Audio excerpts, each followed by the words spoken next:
So next I want to get into the About You section. I actually was able to be on some webinars with actually folks from LinkedIn. It's almost a year ago now, gosh, where they shared some of their latest and greatest on their algorithms and how this all works. And so this About section is really what's searched when people put things in the search. So it's your title as well as your About section. And the About section is supposed to be written in the first person. And a lot of people don't know that. It is an opportunity to infuse personality, tell a story about yourself, but speak in the first person for sure. You should not be using the third person. So Julie Shore, coaches and leads organizational and individual success. It should not say that because you want to attract people to learn more about you and your firm. So the other thing you'll see, I've incorporated some of these little symbols here because that's very new and that's what's recommended. So again, writing it in the first person is supposed to be about 3 to 6 paragraphs, mini paragraphs, ideally.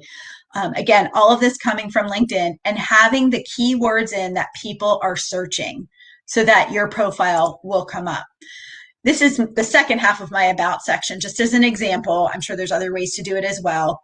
But one trick is to actually list what those keywords are or key services that you have rather than trying to incorporate it into your About paragraphs or story. You can actually list them. And the keywords are actually searched. They search nouns more than verbs. So you could say elder law attorney, special needs planning, dementia focused practice, help with Parkinson's, or whatever it is you do. The other thing to think about is, again, you want to be likable. You want to attract people to call your office, right? So one other strategy is you can actually put your phone number, your firm phone number, and an email address in your About section, even though people aren't connected to you. If you really don't want to have any barriers to people finding you, you could list your website. But that's what's really, really important because you don't want to have any barriers. Now, some people will say, I don't want to do that because I'm going to get a bunch of sales calls and I don't want that. That's totally fine. But again, if you're looking for another opportunity to get your name out there, your website out there, a free brochure, so then they get added to your list, whatever it is, there's no rule that they have to be a connection to be able to do that. It's totally your choice. So you could try it. And a lot of people don't know that and haven't done that. So that might be one thing you want to consider doing. A couple of other ways to enhance your profile. Certainly there's a skills section. Years ago, for those of us that were active on LinkedIn, it was like every time you logged in, you were being prompted to say, oh, what does Julie know about talent management? Or, what does Julie Steinbacher know about elder law or trusts or wills or powers of attorney? And you'd be prompted to endorse people. They're called endorsements. So by the skills, you're going to see little numbers next to them. And basically what that means is the number of people that have endorsed you for that particular skill.